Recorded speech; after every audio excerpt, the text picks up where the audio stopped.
This is the President McCormack Podcast with your host, Mark McCormack.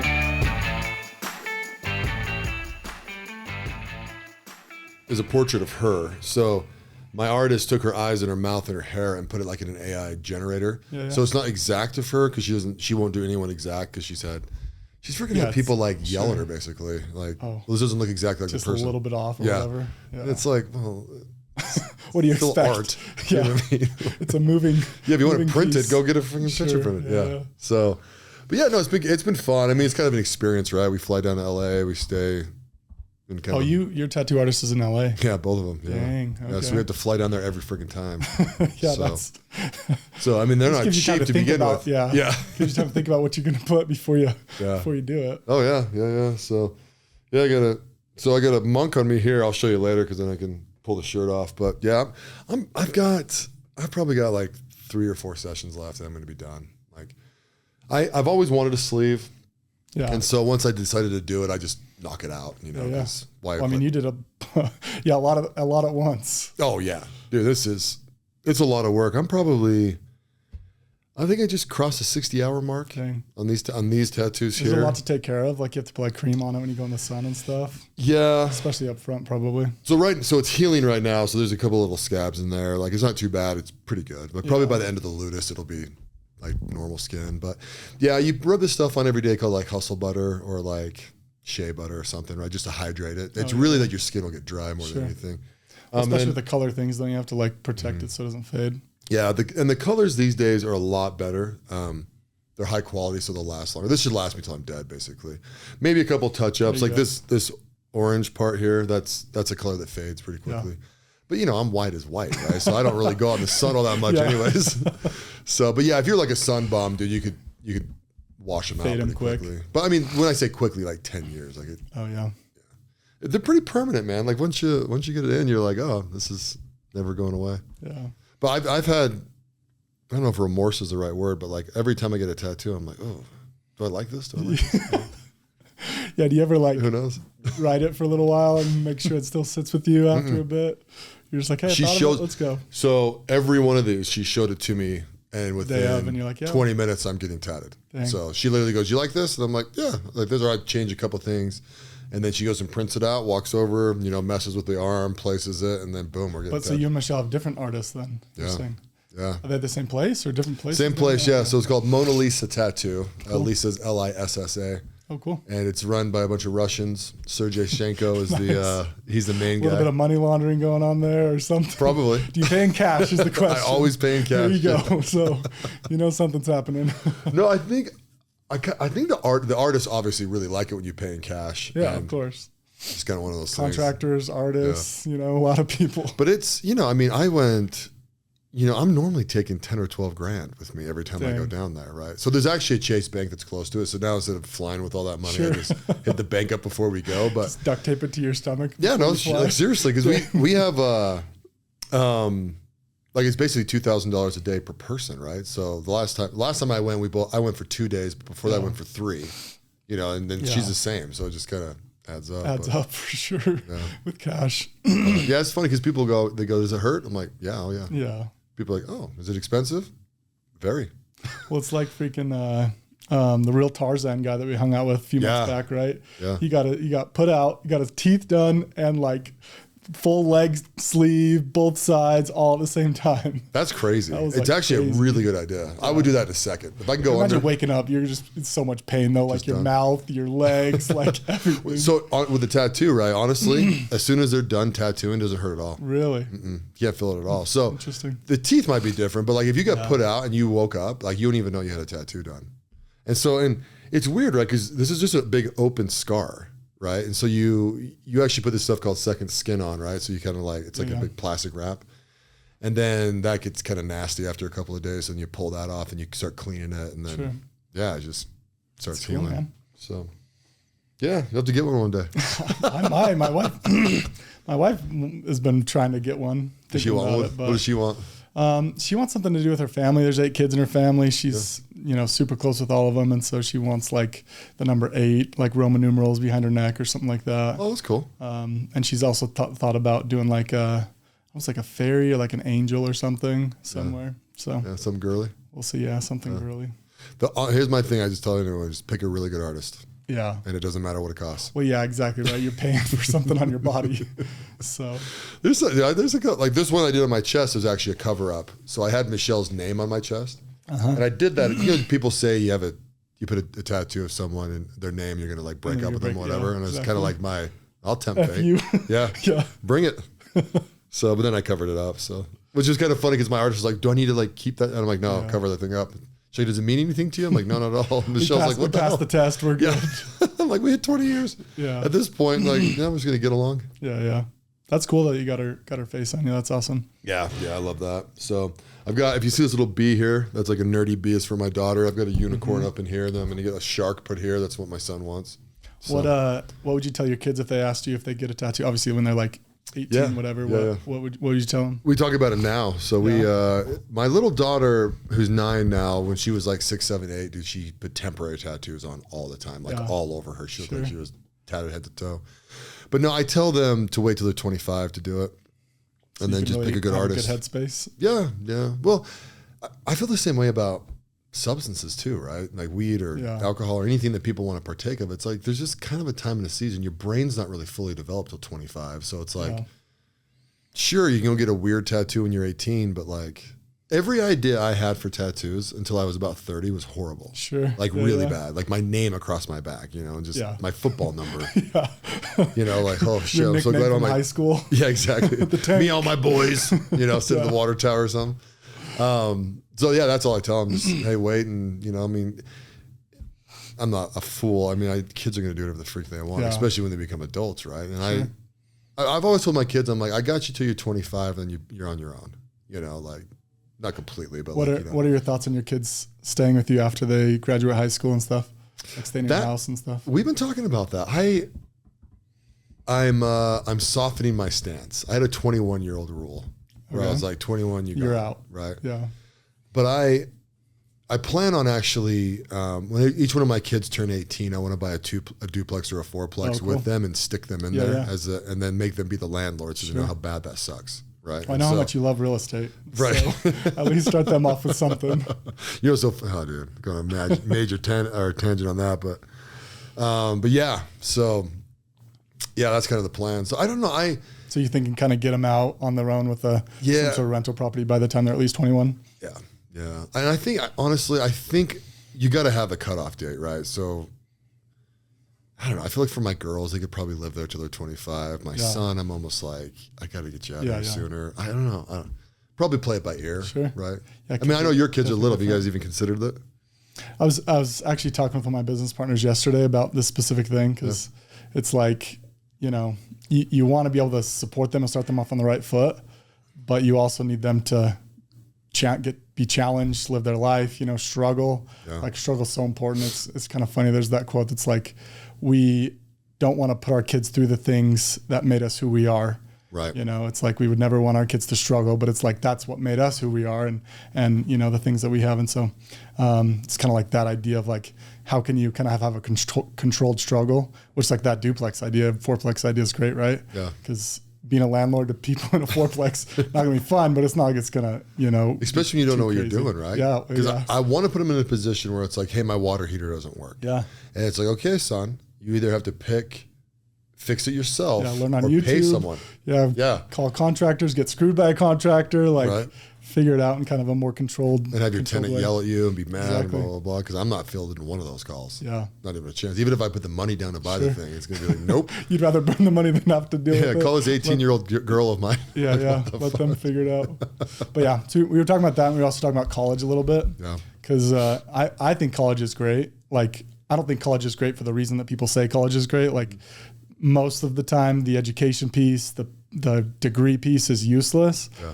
But I think it's a great transition into adulthood. It's kind of like what you said, like, right, you don't really know what you want for sure until you're 25, you know, more fully developed. And so it's like you get kids that are 18, like, hey, I'm going to be, you know, this thing. They go off and they, you know, start going to trade school for that, or they go off and just get into a job where it's like in 2 years from now, you might not want that. And now what are you going to do? Yeah. Right? Like, you're not going to be able to go with all the 18-year-olds to go back and be a freshman in college. And so I think it's a great stepping stone into like life and figuring out what you want, being around the group that's also doing that, right? Because it's kind of like a mastermind of like, you know, how have you liked these classes, or how have you liked talking about this stuff or doing these things? So yeah, we were just kind of discussing college a little bit with that. See, I agree with that too, right? Like it's way more better for the social side, right? And like, like learn how to like do your own thing and like be with your peers, really, right? It's like it's probably the best place to like find a mate. Oh really. Yeah, that's exactly what I said. It's like, where's a better place to find a lifelong spouse than like in a place where you know more like people that are seeking education and trying to better themselves, you know, not doing a lot of crazy stuff. And so yeah, I think it's a great way for all those things. Yeah, absolutely. So tell me, with your transition, you brought up struggling. What does your career path look like? So you served an LDS mission, right? Yeah. So post mission, how did it look? So basically, right after I got home from my mission in April, I got home on like a Wednesday, gave a talk in church on Sunday, and then the very next day, I drove down to Texas and started working for a door-to-door company. Oh, wow. Selling home security, home alarm systems with Vivint Security, actually. Nice. Local business here. Oh, I didn't realize you were a Vivint guy. Yeah. Yeah, so I worked there for 2 years while I was going to school. And then I worked another 2 years for another home security system, ADT company. And then I transitioned to solar. So I worked taking appointments and leads with solar for a few years. Did you graduate college? Yeah. So I graduated. I went to Southern Utah University down in Cedar City. I was a pre-med major. So I, was like, hey, I want to be a doctor. Even in high school, I mean, I always wanted to be a doctor from when I was a kid. It was just like, I had a desire to help people and probably make money, probably more than the help people side. And so I was like, yeah, doctor's the highest paid profession I know. At that time at least. And so I want to be a doctor. Yeah. So when I was in high school, I got my EMT certification to like start learning about medical stuff and whatnot. And then, after college, I took the MCAT, applied to medical school, got into a few medical schools, not anything I really wanted, not any of the ones that I wanted to go to. Yeah. But at the same time, a couple people that I'd worked with doing the alarm stuff and the solar stuff, a couple business partners, they were starting a solar company in Washington. And so basically I graduated, was like, hey, I'll just go help them start the solar company. So we started that company. And that's a whole, long story, but basically we ran the company, started in the end of 2017. Our big thing, like we didn't want to be like all the other companies going door to door and stuff.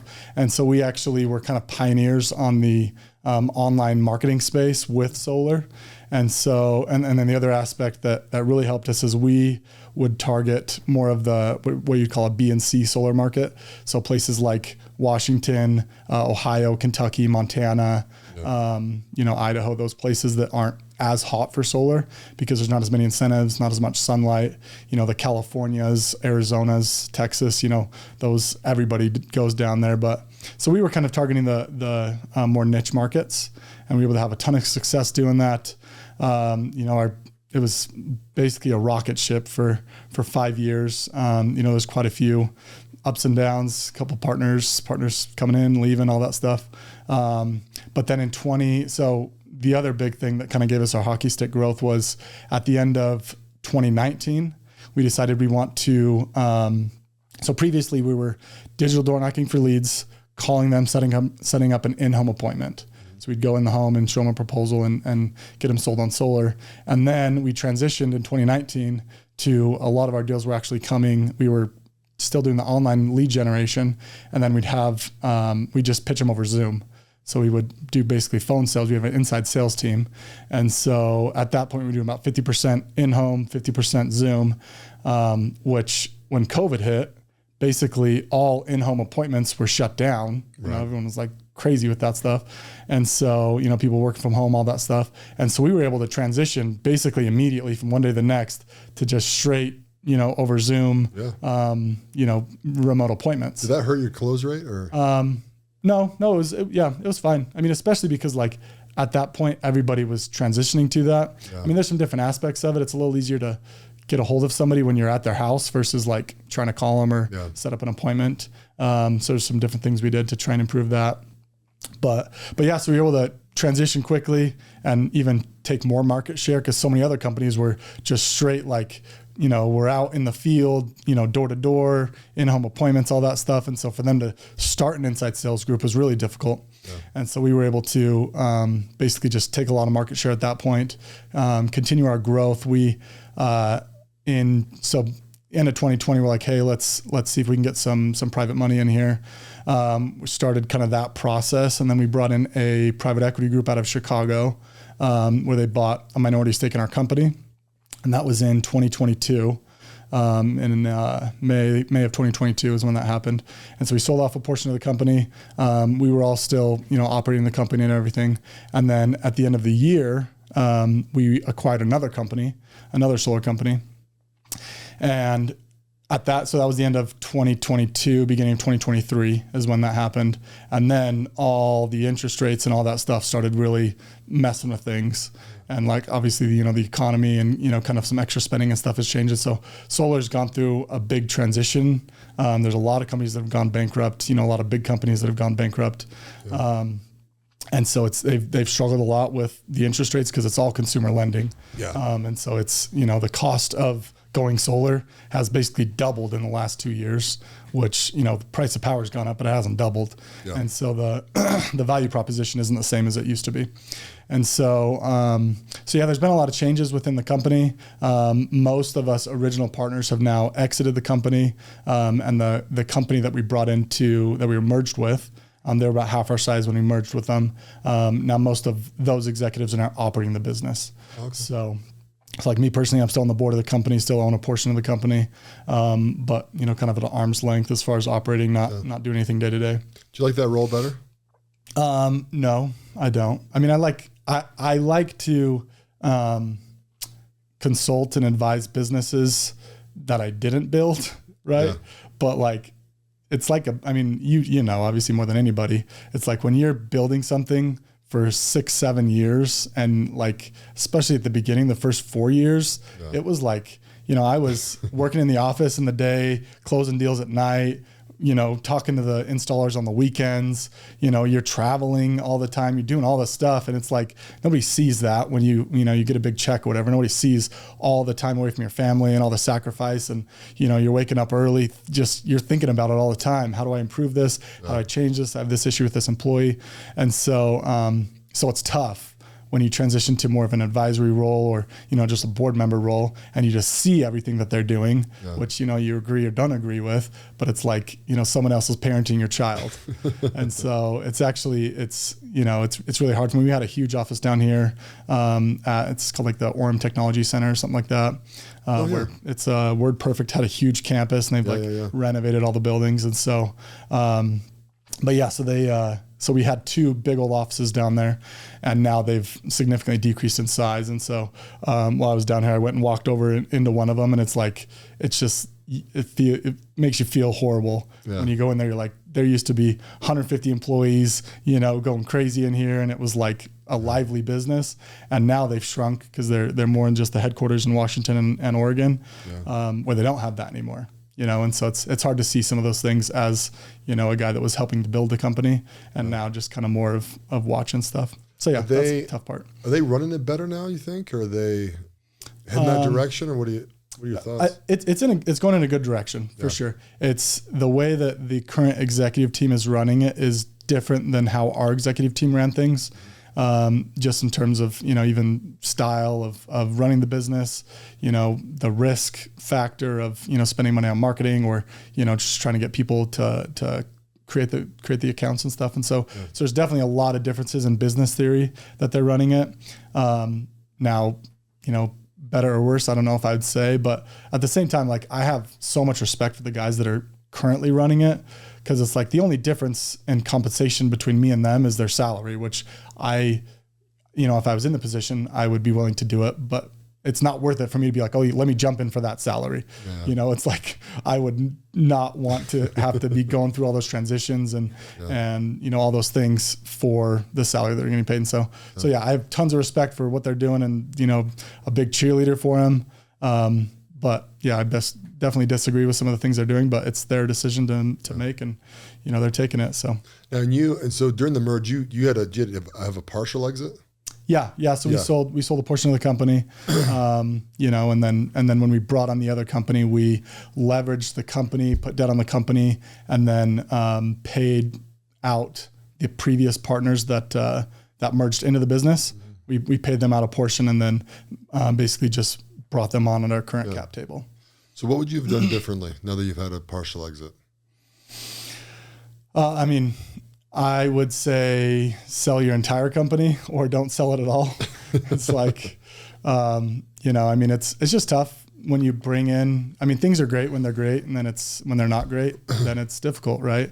Yeah. And so, private equity is a beast. When you start bringing those guys in, they're going to have a lot of different ideas about things. There's some awesome things that they do. We brought on, one of the board members that came in with the private equity group. He previously was the president of one of the largest solar companies in the nation for years, over $20 billion market cap. And so he brings a wealth of knowledge on solar, but his knowledge is from 2005 to 2010, right? Which is very different than 2020 solar and running the business and stuff. And so hindsight's always 2020. I think we actually did really well at our exit. If you look at the solar market, like we exited at a really great time in terms of valuation and company size and stuff before we went through all those difficulties of interest rate changes and all those things. And so hindsight's 2020, right? Like if I could have just sold the whole business for the valuation we were getting, would have done that, seeing what happened now. But so does your equity portion now, do you have to hold on to that until they sell, or can you sell your portion whenever you want?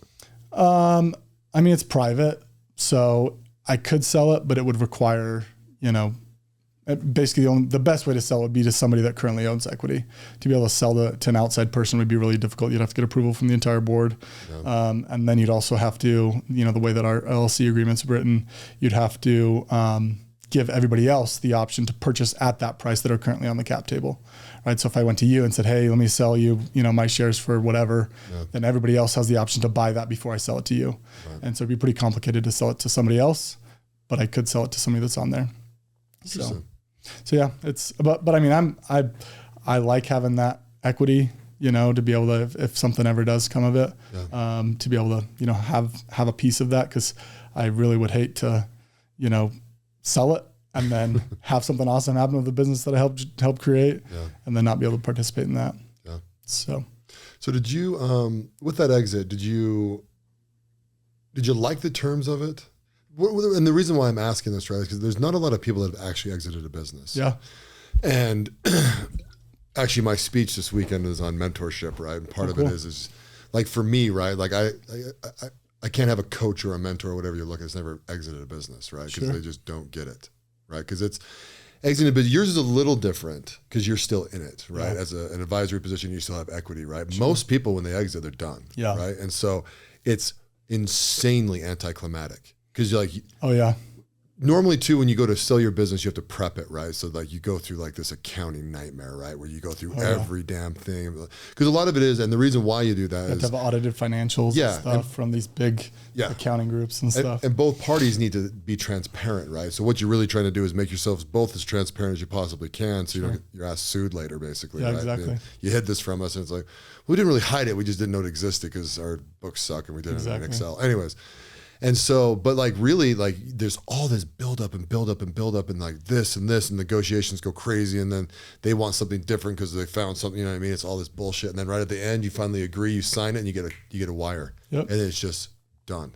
Yeah. Your key's been turned in, you don't have your company vehicle anymore, like all this kind of stuff. Right. And then you just, 6 months later, people are basically like, I'm bored off my ass. Oh yeah. In fact, so my partner over at Tandem, right, Alex Bean, he sold a very good exit, right? They sold for like $2.5 billion. Wow. And then they got stock. They got like 80% stock and 20% cash, and then the freaking stock doubled. So I have no idea how much money they really pulled out of that deal, but they did very well. Like retire for the rest of your life money. But then Alex got bored off his ass, right? Because he's like, after like 4 or 5 months, he's like, he starts advising people and little investments here, do little angel investing. And then that's why he started the fund. It's because he's like, I'm going to invest this money anyways. I might as well build a team around it. Yeah, that's the difficult thing that, I'm still trying to figure out. I've got a new business that we've started that I could talk about, but it's like, I mean, it's also difficult. It feels, you know, kind of like spoiled or like, you know, oh, poor me, right? To say like, oh, I'm just bored of my money. You know, it's like, but the reality is like the joy in life. And this is, you know, again, I guess just a little backstory.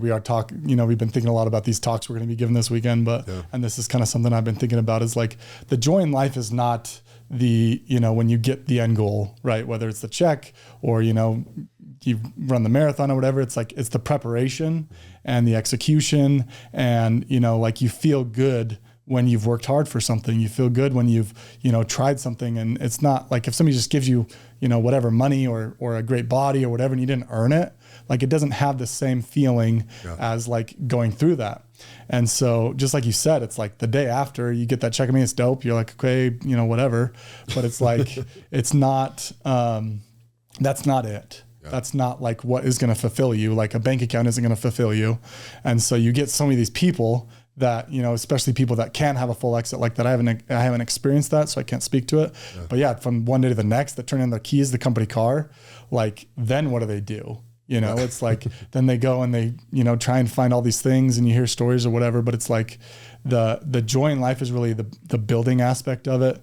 You know, it's being able to recruit employees and be able to change their lives and be able to, you know, see the growth of things and, you know, have a problem. You're working with partners, which basically people that you spend as much time to or more than your spouse, you know, working through issues with them and figuring out how to overcome things. It's like, it's basically just a big board game. You know what I mean? It's just a big game, like life's a game. Yeah. And so, so yeah, it's, you want to be in the game. You don't just want to, right? If we want to go play Monopoly, it's not just like, okay, I'll just tell you, hey, you won. Here's whatever, right? You want to play the game. You want to go through the problems and figure that out. Now it is easier when you have had the success, right? Because I feel like, so money is a hygiene factor. You only think about it if you don't have it.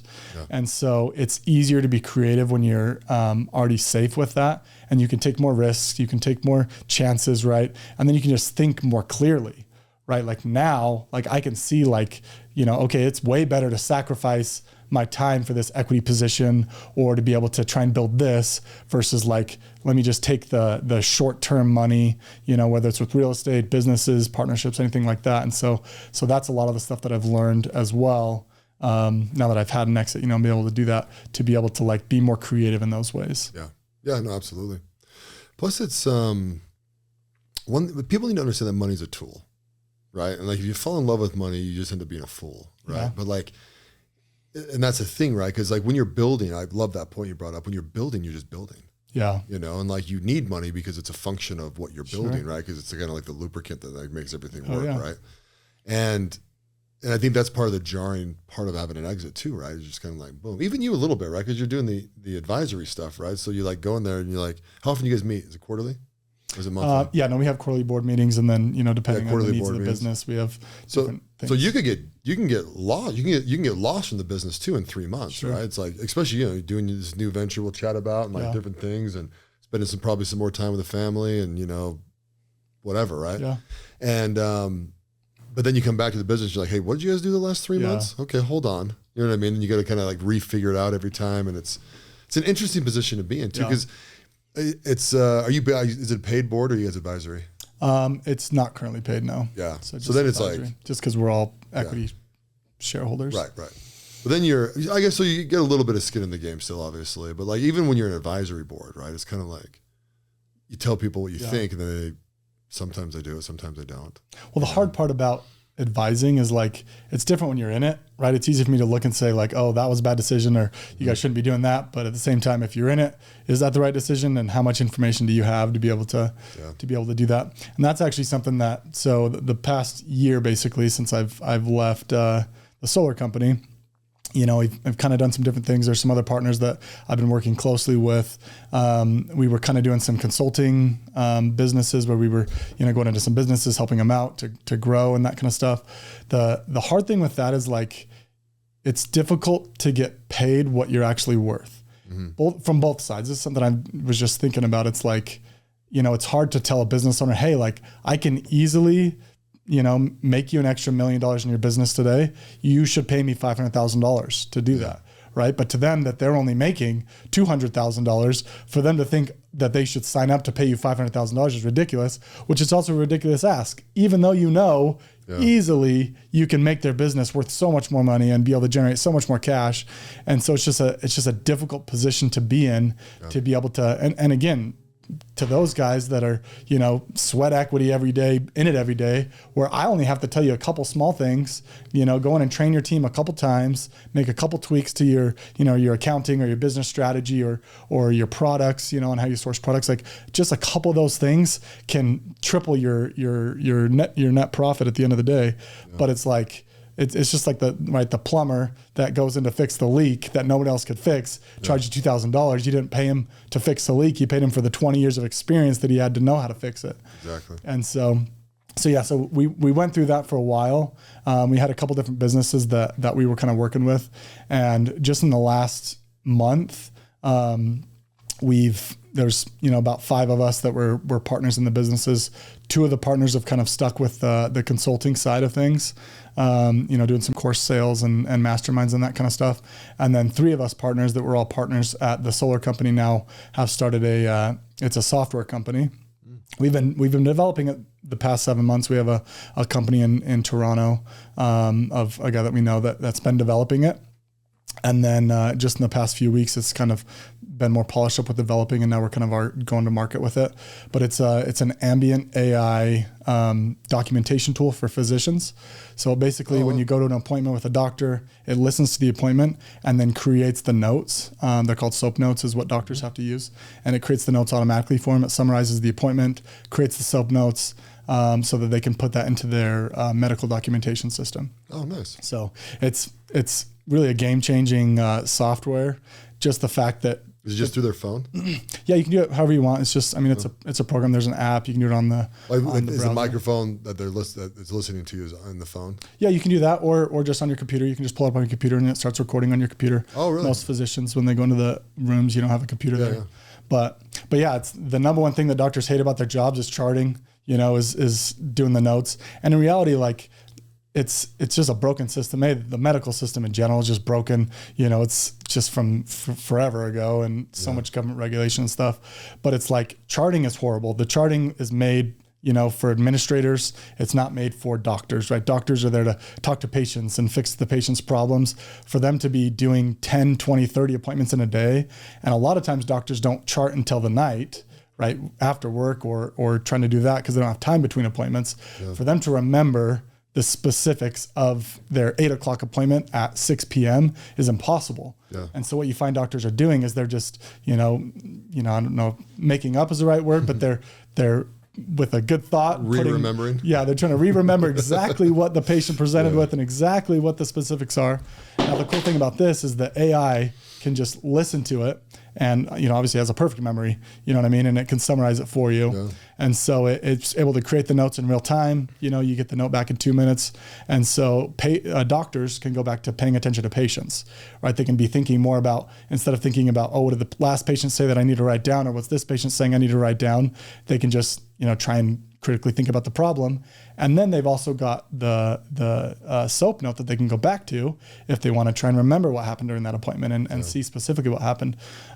So that's like the most powerful part about it. But the other cool thing, the even more value proposition about it, other than it saves, physician burnout and time, is that it gives you these billing codes that doctors have to use to bill insurances and patients. And so it can, just based on, the interaction, it can populate some billing codes that the doctors can use for billing insurances and stuff. So it actually increases the billable amount that doctors can do for each patient because it remembers specifically each thing that the patient has said. Oh, that's cool. So the patients are never allowed to look at those notes, right? You can request your documents, yes. Oh, can you? Yeah. Oh, yeah. So, depending on the stuff, but there's a lot of things like HIPAA and stuff like that. Yeah. But yeah, you can put in a request. It's actually funny. My buddy just recently did this about a year ago. We were going through pilot school together to be a private pilot. I know you've done a little bit of that with like helicopters or whatever, but so he had been taking Adderall for like 5 years, ADHD diagnosis, whatever.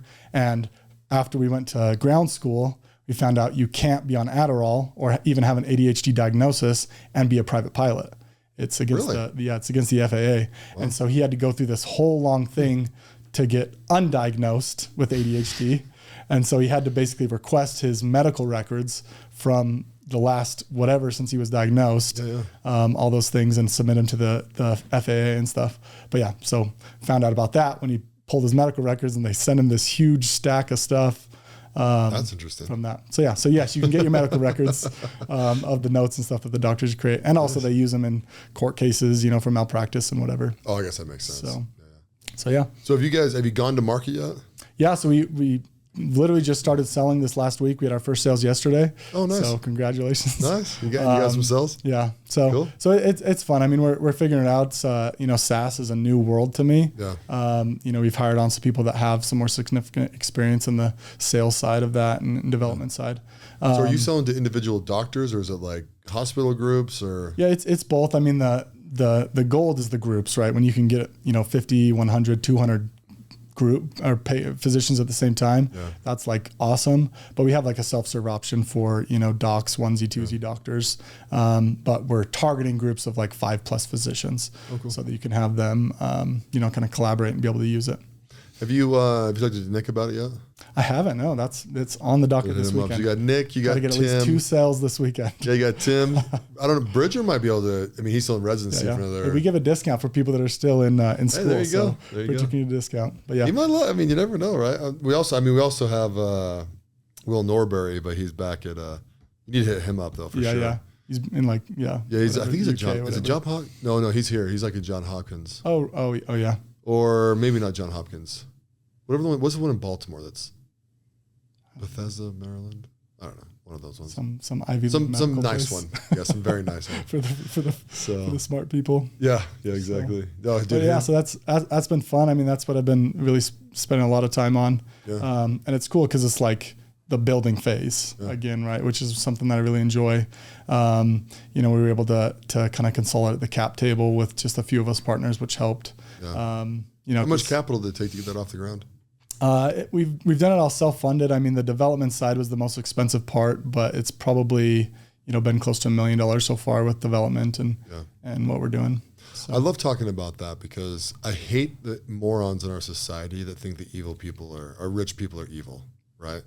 Yeah. And it's the most narrow, simple-minded stuff of all time, right? Because it's like, and the reason why America is so amazing is the innovation that we have, right? Like you and I can start a company today. Sure. Easily today.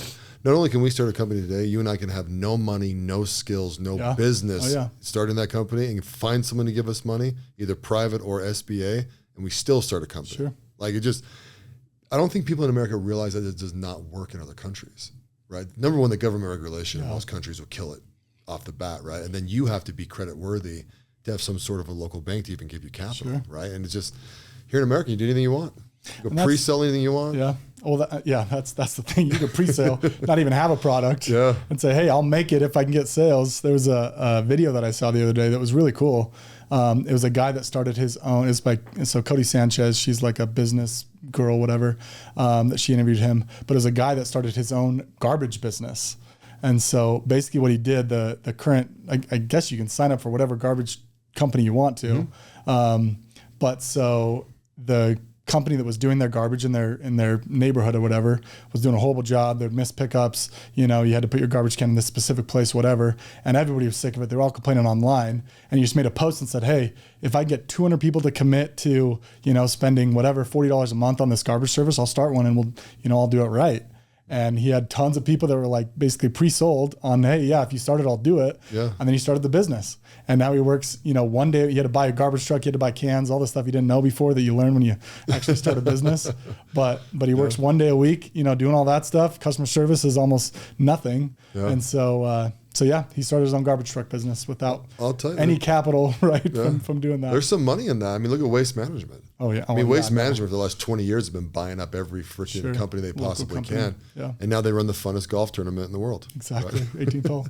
That's the difficult thing, though. Like the people that say, the middle class, lower class, whatever you want to call it, like those people that see, people like yourself that's like, oh, rich people are evil. Like they just have all this power. It's like, they just don't have that. I mean, it's easier for people to complain about their own lives and put the blame on somebody else on why they're not successful, why they don't have the same stuff.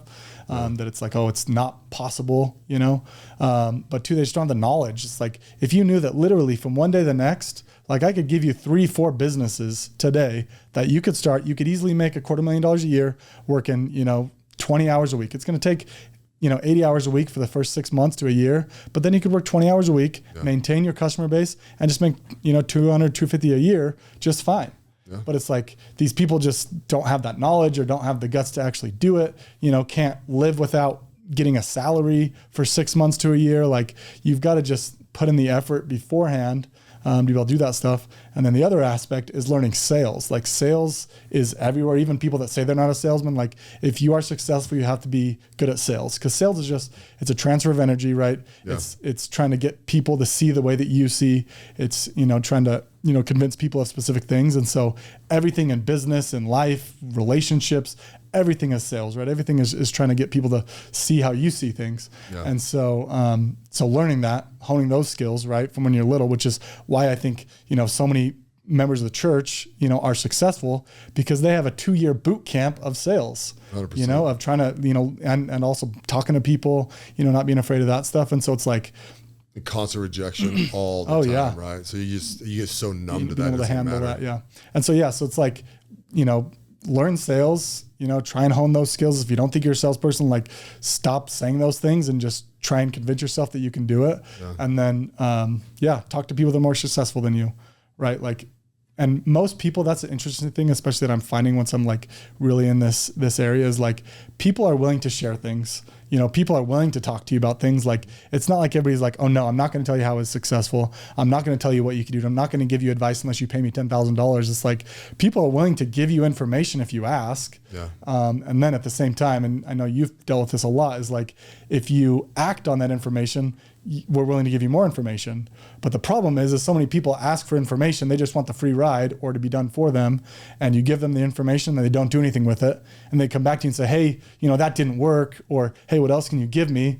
When it's like, dude, last time I spent an hour with you of my time for free, you did nothing with that and you're expecting more of my time. Yeah. And what are you going to do with it? Like, you have to prove to me that you're willing to do that. And so it's like, that's the difficult thing with the people that kind of have that viewpoint, is they're not willing to do the work. They're not willing to do those things. They just blame other people for it. I'll tell you, you're actually speaking almost exactly what I'm talking about in my talk this weekend. So I'm going to talk about how to find a mentor. Right? Sure. This won't come out for a few weeks, so spoiler alert.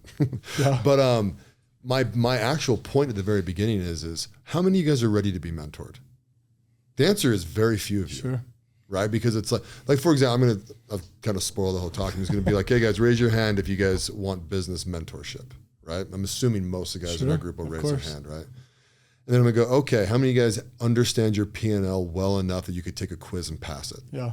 Right? 90% of those hands are going to go flying down. And the brave souls that leave their hands up, I'm going to be like, okay, cool. Show me. Yeah. Where does owner's equity go in the P&L? Exactly. They're going to be like, you know what I mean? Yeah. Explain to me how retained earnings work. Right. And then, hopefully I get all these hands down as fast as I can. What's right? the difference between gross profit and net profit? Right. What are your numbers at right now? What are your COGS? Like all that stuff. Right. And then the real question is as you guys look at your P&L over a 3-year period of time, what trends do you see inside of it? Yeah. Up, down, left, right, or indifferent. Right. Until you can do that, you mother truckers have no business asking someone who has been very successful, exited a business, gone through all the shit to come and help you. They can't be teaching you the basics of your accounting of your own freaking company. If you're not willing to put in the work to even try and understand the beginning, how do you expect somebody to handle it? I'm glad you did a cold plunge this morning. You don't know how to read your P&L. You also don't know how the balance sheet and the P&L work with each other. Sure. It drives me crazy. But it's like, I have people, I don't want to sound, I don't know, probably once a month or every other month, right? Ask me to like mentor them or they want to run a business idea past me. And it's a little bit what I do at the investment group anyways, right? So it's not a massive departure, but a lot of the time they bring me stuff and I'm like, what is this? Okay, what period of time is this accounting report even show? Yeah. And then you really start diving into it. I'm like, you got to learn your accounting. But I think I don't know how to present that message, right? Because it's the absolute truth, but then they all leave and then they never do it. Yeah. So I'm like, well, I don't know if I hit that home with you. There was just recently, last month, there was a a guy that does solar in Idaho that wanted me to help him with some things. I had him send me over his financials, and like, I mean, this is going to be a common theme with everybody like this, but it's like, it was so easy to see when you look at trends, you see that his, basically the amount of money that he was paying for the product for the solar panels increased when the months that he did less installs. And then the other months, it was the opposite. And so I just asked him a question like, how are you spending more on equipment during these months that you're doing less installs, and then vice versa on the other months? And it's like, people aren't even knowing to ask those questions. Even his accountant right. specializes in solar companies. And I'm like, it's just like, those things have to go hand in hand. When you do more work, you're going to spend more on product. When you do less work, you should spend less on product. It's like, but if that's, just very simple things that you can point out and like see major red flags in financials, if you're not even looking at them, or maybe you're looking at them, just not even trying to understand like, hey, why am I not as profitable this month? Or, why was I profitable this month? Right. Mm-hmm. And trying to ask those questions then. Well, see, my number one thing I tell people, right, is I'm like, you guys get drunk off of wins. You have a win, you do a sell, and everyone's like cheering your ass off. How much money did you leave on the table? And people are always like, what do you mean? And I'm like, you got to ask that question. You have to ask the same question when you lose, the same question when you win. How much did I win by? What could I have won by? Well, how bad was this loss? Because a lot of people will fix their losses, right? Because it's kind of low-hanging fruit. Sure. What the difference between even an okay company and a good company, or an okay company and a great company is no, this company understands when to strike. Sure. My contracting business, ADP Lemco, right? We know when to strike. Oh yeah. Like the prices all over the place, right? But like, it's standardized in certain areas, right? For like general bidding, but really it's like, we know exactly what the price, we know what our competitors' price is, we know everything. And I don't even have to look at a bid. And so, we go in there and win with that all the time. But that's actually how you increase your bottom line net margin, right? It's not from more sales. You can with more sales, right? But well, and the reality is, and this is something that we found time and time again, is like, most times a really small fix to any business is actually increase your price. Now you need to have better service, better product, better quality to be able to merit that. But when you can increasing your price is such a strong way to increase earnings, because every dollar that you charge more for the same product goes straight to the bottom line. Yeah. On $100 product, if only 10 of those dollars is going to the bottom line, if you charge $10 more to the customer, that's only a 10% increase. They're not going to know the difference, right? Especially if you can improve your quality to merit that extra $10. But to you are doubling your profit. You're making twice the amount of money on each and every sale. And so it's like just simple tweaks like that people just don't even say, because they're like, oh, race to the bottom. I need to be as cheap as possible, right. Which I know you have the same mentality, right? That, super against that. Well, I'm saying let's be the most expensive, right? Let's be the highest quality, most expensive, provide the best service, right? So you can merit the high price. And so, but again, that's how you be profitable. That's how you be extremely profitable, is by how do I get the most money from each client? Again, that qualifies Absolutely. For it. Well, even like take Todd Peterson, right, at Vivint. Sure. Okay? Vivint started off as, was his very first one Apex? Apex Alarm. Yeah, Apex was the first one, right? Yeah. And it's like, he ends up running this business. It starts getting a ton of momentum, right? So I was interviewed in 2002 by the Apex guys to come, because it's right when I got home from my mission. Sure. And but I had already, served my 2 years in the door. So I was like, there's no way in hell I'm going to go, what are we selling? Security? It was just like, no. If they would have hit me up a couple months later, I might have bit actually, but I was way fresh. I was home for like 3 weeks. Sure. Right. But watching his evolution is amazing. Oh yeah. Right. Because he started 2GIG. Todd's one of the best business guys. But like in the valley for sure. His thing was too, he didn't just sit there while he was making millions, right? Yep. He got to the point where he was making billions. Yeah. And it has everything to do with literally understanding how your business functions and then adding things into it, right? And dude, he was willing to take meetings, recruiting meetings for, sales managers and stuff. He's willing to sit down with them, which is like, not too normal. Most guys in those positions, like, no, that's why I have my regional managers or my divisional managers. They're the ones that are taking that. Yeah. Where he's and he's CEO, he's the vision guy, and he was able to literally just by living his vision, preaching his vision, be able to do that. Yeah. The question I have for you, kind of going back to this business stuff, like obviously so many people have issues with understanding those things. Like, what would be the first 1 or 2 steps that you would say to somebody that is trying to do those things, whether I find a mentor or not, but just to try and understand their business a little bit more, understand their P&L, like what would you tell them to kind of work on to be able to do that? There's two things. There's a bunch of different ways, right? So I'm trying to summarize it. You need to figure out who has the information that you don't, right? So like Accounting for Dummies book is actually how I learned accounting. Interesting. Right? I paired that at the same time I was taking accounting classes in college, right? And accounting classes in college are good, but like we were looking at like the Mars family, okay, right? So like, the Mars candy bar, like their business. Sure. And that's fun, but you're like talking in billions. So it's a little theoretical, right? And so really the best thing to do is, if I was advising someone, say they've been running their business for 5 years, they don't really feel like they know it very well, join a club or create a club, right? So go find 4 other business owners that are similar to you, not in the same industry. Like a BNI group or something? Yeah, just like, hey, can we get together and go over this, right? Yeah. And then obviously, if you don't have enough money for a controller, you need to keep on growing your business, right? Yeah. But then once you get a controller, then you just learn from that person, right? And they bring you reports and you ask tons of questions and you say, hey, listen, I don't understand this very well. That's why I hired you. And they go, fair. Right, you just kind of just dive into that all the time. I live in my P&Ls in every company every day, so I literally look at them every single day. Wow. But it's a trend. You're a numbers guy. I'm a massive numbers guy, so I'm really a CFO, is what Sure. my actual position is in a lot of things. In the fact that I drive the sales vision out of the books, right? And then when you're looking at investments, I mean, it's all you look at.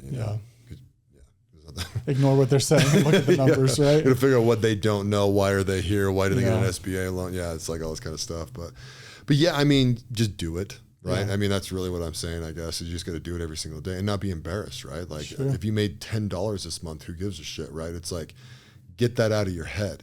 Because if you take, it's like Alex Hormozy, right? He took 2 years to write $100 million offers, right? That's all he did. Yeah. That's all he did. It's just that one book. Like he has this ability just to be so singularly focused, and it's insane, right? But the reason he's allowed to do that is because he did all the hard work to begin with, sold a couple companies. Layla is his wife, but she's also the operator of all of the companies. So she's the real CEO, and he just does what he's good at. And he's not shy about it, But yeah, I mean, be singular focused on that, because the second you get your business and you pull the constraints off and all you got to do is market to it, you'll make millions. Oh yeah. Millions and millions, as long as you're in a good industry. Yeah, if you can create the right machine and you've got the right market, then all you gotta do is add fuel to the fire. Yeah, I see so many people that think that more sales, working harder, especially these guys that, maybe have, 5 to 10 employees. They're just like, oh, I need to make more money. I'll just work harder.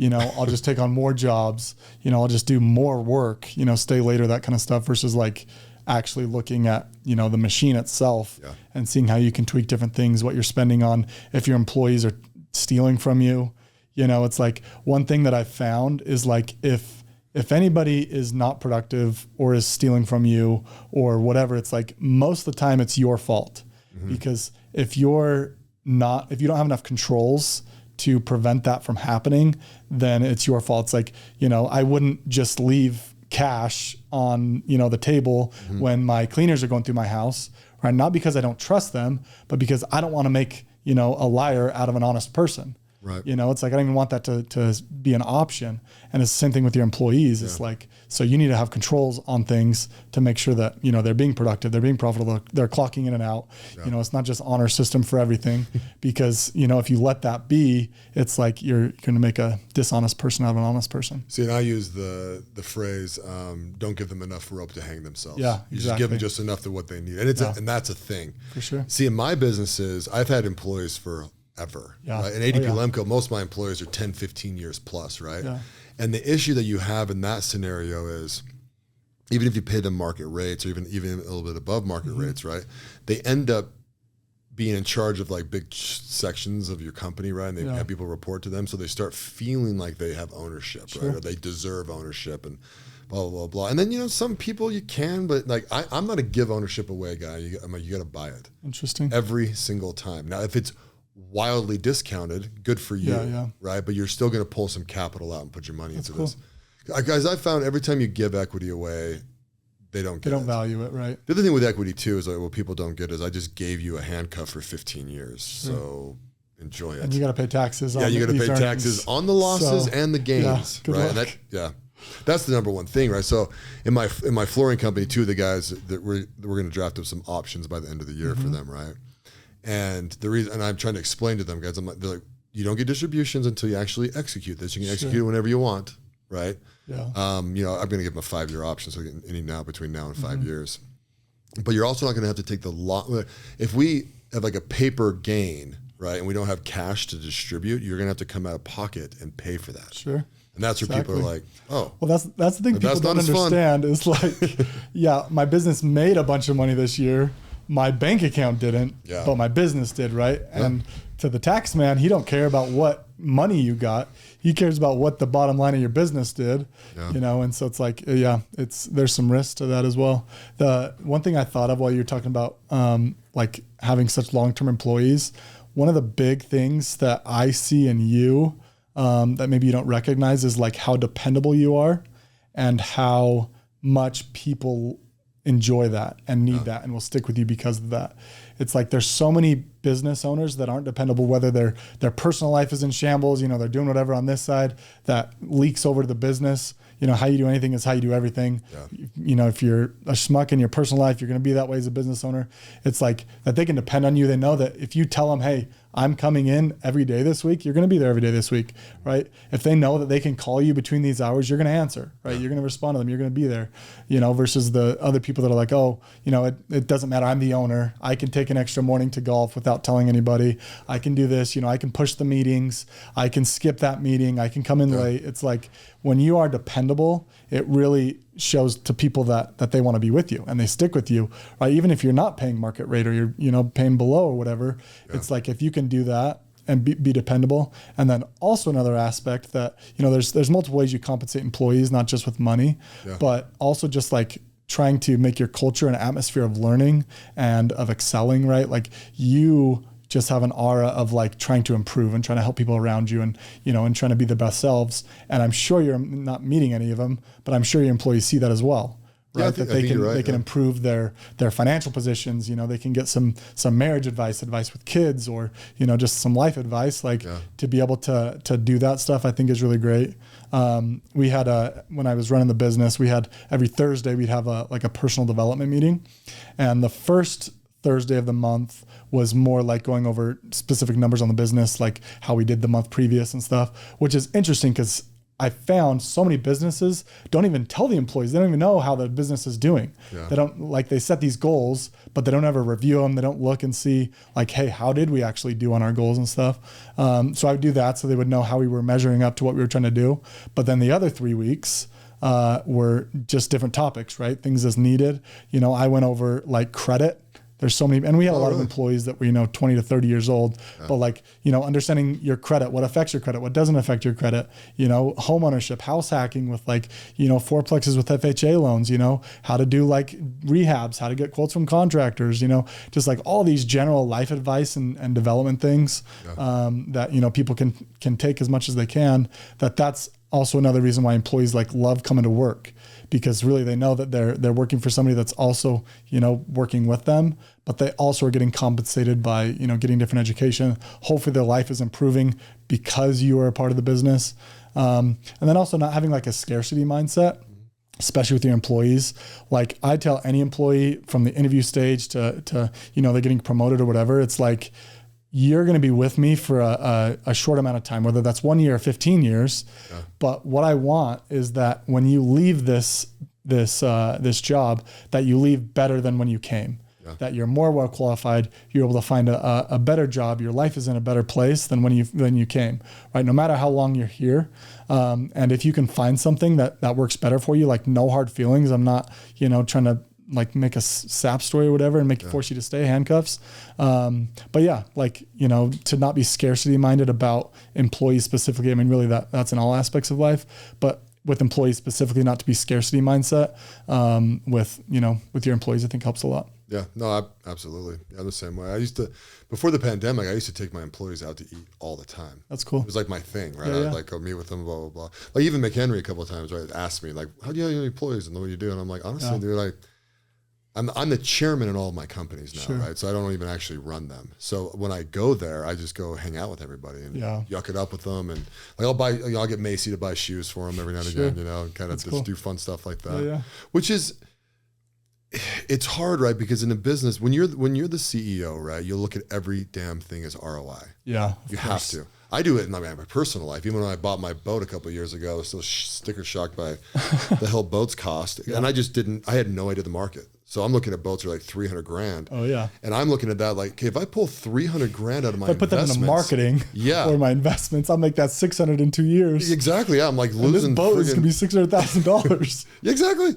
It's like the lost opportunity cost is out, crazy. But so I actually think I do a decent job. I don't think I'm the best in the world at this, but like I'm actually really good at it. That's not true. I can look at my employees and I view them as humans and friends, right? Yeah. But they're part of my system. Sure. So when if something, we were talking about this earlier, if the company's not doing what I like, I look at the system. It's almost like if an employee comes in, I was joking around about this with one of my friends. She was asking me about my companies. I'm like, if an employee comes in and says, I lost $50,000, I'm like, what happened? Tell me. Yeah. Then they tell me, I'm like, okay, now get out of here. And I go right back to the system and be like, how is that possible? Yeah. And then fix it. Yeah, no, for sure. Once you do that, it's like, then it doesn't matter who you hire, really. Yeah. You just treat them well and they treat the company well and don't allow any. So like in my companies, I'm the one that sends all the money out, right? So I come in once a week and I pay all the bills, right? Blah, blah, blah, blah. Yeah, it's menial, it's stupid, but it prevents anyone from ever stealing from me because I'll never pay a vendor I don't know. Yeah. Right. And then if they add a new vendor, then I call the vendor up and I talk to them and I verify they're a real person. I thank them for their business. It's not your employees' brothers LLC that they just created that they're paying under the table, whatever. No, dude, you get into a big enough company, my companies, dude, people could siphon a lot of money a month. And every day I look at the news and I see people that's like, oh, embezzled from the city, embezzled from this big company, like whatever. It's a thing. Oh yeah, dude. There's good ways to do it too, man. If you're in accounting, right, in a big corporation, you could add 4 or 5 vendors in there and take $600-700 a month per vendor, right? Double your salary, easy. Right? But yeah, employees really like. I mean, I did even like bingo Fridays a lot of times. Whenever I was in town, I would play bingo, spend like $100-150 on little prizes, and get everybody during the workday for 30 minutes and do that. And it was super fun. Like employees really like doing this, the shoes and stuff like that. They also, it's really good to like do like small things that you can remember. Like if you remember their birthday or, that they have this event going on, like remembering things really makes employees feel special. Yeah. And your employees probably make or break your business more than you think. I mean, depending on the business, but like a good employee, the one that answers the phones, the one that's making the sales or, going on the calls or whatever, is like that. It can really change a lot, right? Like when you can have that relationship, because a lot of these companies, like they want to keep relationships, right? The person that's making the decision on who they use as a vendor, like they're also a person, right? That has a relationship and wants to be, respected and liked and stuff. And so yeah, employees are like so important now, obviously processes and controls to be able to make sure that they're able to function properly.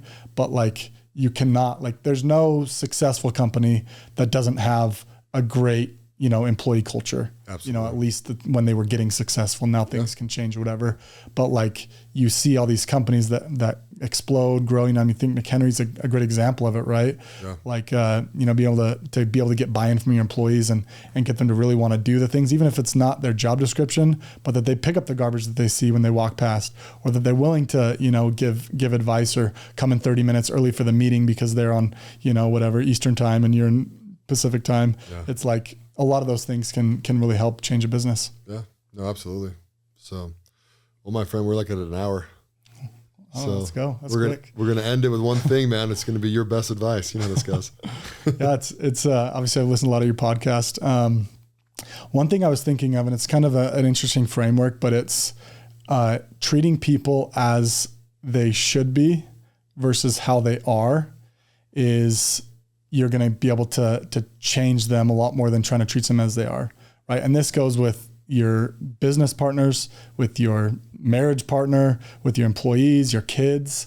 Like, let's take a kid, for example, a teenager, right? If you treat a teenager that is, having problems in school and not listening to their parents and, has a messy room like that, like, oh, hey, you're a bad kid, you're doing this stuff, like that's not going to change them. It's just going to make the situations worse. Same thing with a spouse, right? If your spouse is, not doing what you want them to be doing, or they're not giving you the love that you want them to do, it's like, if you treated them like they were doing that, and just doubled down on like the love that you gave them, and same thing with your kids or employees, like you're going to get the outcome that you desire a lot more than giving them the cold shoulder or trying to, do these other things. And so it's something that I try to remember on like how I'm treating people. Like, how do I want this person to show up in my life? I'm going to treat them as if they're showing up that way. And they're more likely to do that, right? Because they feel that that's what I want from them. Yeah. And again, work a lot better that way. Yeah, absolutely. So, well, thanks, my friend. Thanks for the advice and coming on. Thanks, Mark. It was a great time. Excited for Ludus this weekend. Yeah, a few days. It'll be fun. Cool. Thanks, man. Yeah. Thanks for listening to the President McCormack Podcast, brought to you by McCormack Foundation, Saxton Fund, ADP Lemco, and Professional Floor Systems. Make sure you subscribe to the podcast and keep up with Mark on Instagram @President McCormack.